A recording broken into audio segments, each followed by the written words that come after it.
नमस्कार। हमारे एक शुभचिंतक से एक प्रश्न आया है कि जो तुलसी का जो पत्ता होता है उसको भगवान शिव पर क्यों नहीं चढ़ाया जाता है, जबकि तुलसी का जो पत्ता है उसको काफी श्रेष्ठ माना गया है। हर एक पूजा पाठ में या जब भी प्रसाद जो होता है, जब तक हम तुलसी का पत्ता नहीं डालते हैं वो शुद्ध नहीं माना जाता है। परंतु जब भगवान शिव का पूजन का जब बात होता है तो तुलसी का पत्ता को क्यों वर्जित किया गया है, तो आज हम उसी के विषय में हम बात करेंगे। तो जब हम किसी को कुछ देते हैं, जैसे भगवान को ही जब हम अर्पित करते हैं, चढ़ाते हैं, इसका मतलब हमसे जो भी बनता है हम भगवान को देते हैं।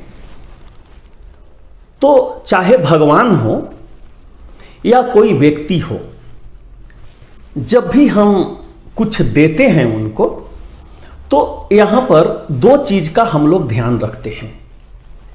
पहला तो यह कि हमको क्या पसंद है, हम सामने वाले को वही देते हैं जो हमको पसंद होता है। और दूसरा, हम यह ध्यान रखते हैं कि सामने वाले को क्या पसंद है, जिसको हम दे रहे हैं उसको क्या पसंद है, क्या पसंद नहीं है, इस आधार पे हम लोग लेन देन करते हैं। इसमें से अगर कोई भी उल्टा हुआ, जैसे कि अगर कोई चीज हमको ही खुद पसंद नहीं है और अगर हम किसी दूसरे को दे रहे हैं, तो बराबर एक मन में ये बैठा रहेगा कि ओह, हम ये चीज क्यों दे दिए जो कि हमको खुद पसंद नहीं है। उसी तरीका से जब हमको पता है कि सामने वाले को पसंद कुछ और है और हम कुछ और दे रहे हैं, तो यह निश्चित है कि सामने वाला भले ले ले हमसे, लेकिन वह खुश नहीं रहेगा। उसके मन में कुछ न कुछ थोड़ा ग्लानि होगा कि यह हमको क्यों दे दिया गया। उसी तरीका से जब हम भगवान को कुछ अर्पित करते हैं तो इस चीज का ध्यान रखना जरूरी होता है। वैसे तो आपको किसी धर्मशास्त्र में यह डायरेक्ट वर्णन किया हुआ नहीं मिलेगा कि ये चीज क्यों चढ़ाते हैं, ये चीज क्यों नहीं चढ़ाना है। इस तरीका का आपको वर्णन नहीं रहेगा।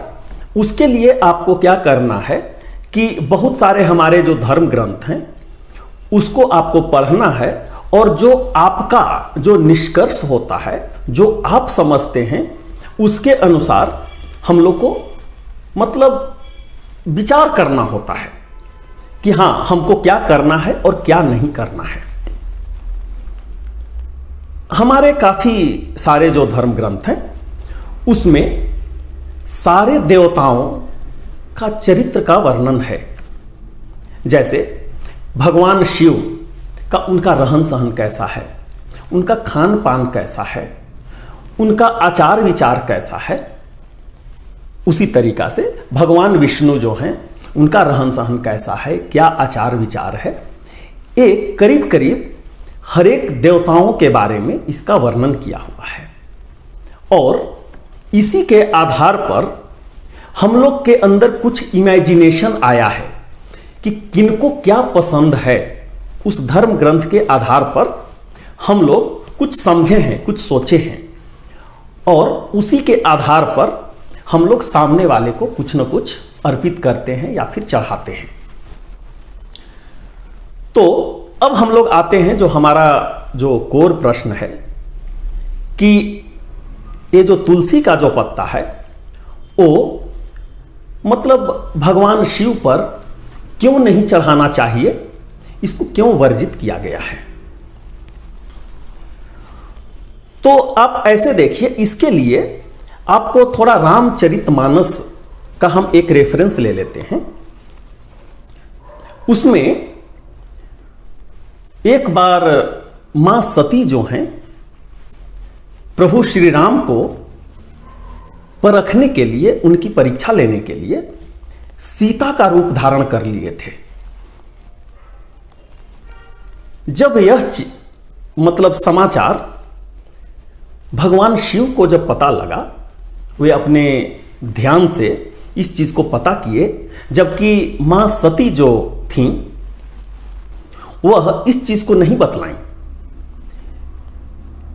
तो उनको बहुत बुरा लगा कि जो मां सती हैं वह सीता का रूप क्यों लिए।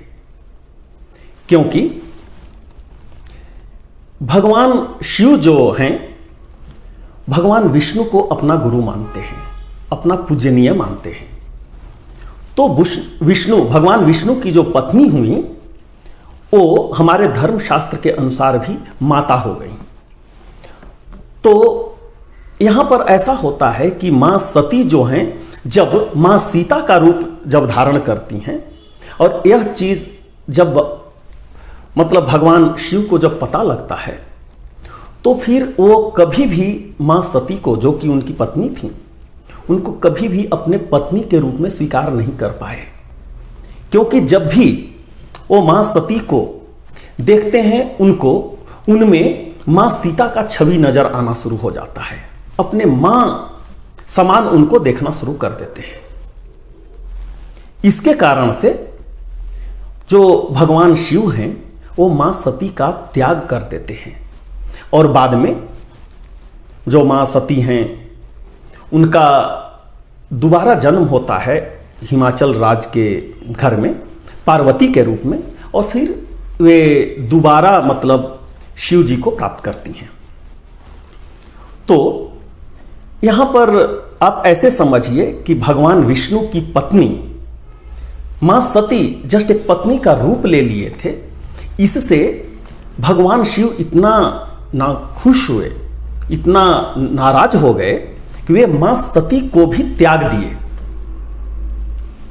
तो अब यहां पर यह आपके मन में आ रहा होगा कि ये भगवान विष्णु की पत्नी और तुलसी का जो पत्ता है, इसमें क्या संबंध है।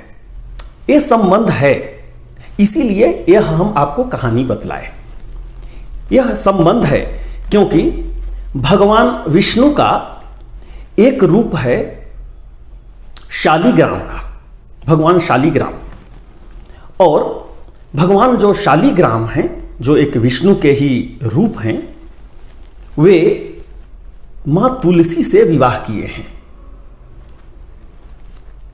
और आज भी जब कार्तिक का देवोत्थान जब एकादशी होता है, उस समय मतलब जो शालिग्राम भगवान जो हैं उनको मां तुलसी के साथ विवाह करवाया जाता है। आज के दिन में भी यह एक त्योहार है जिसको मनाया जाता है।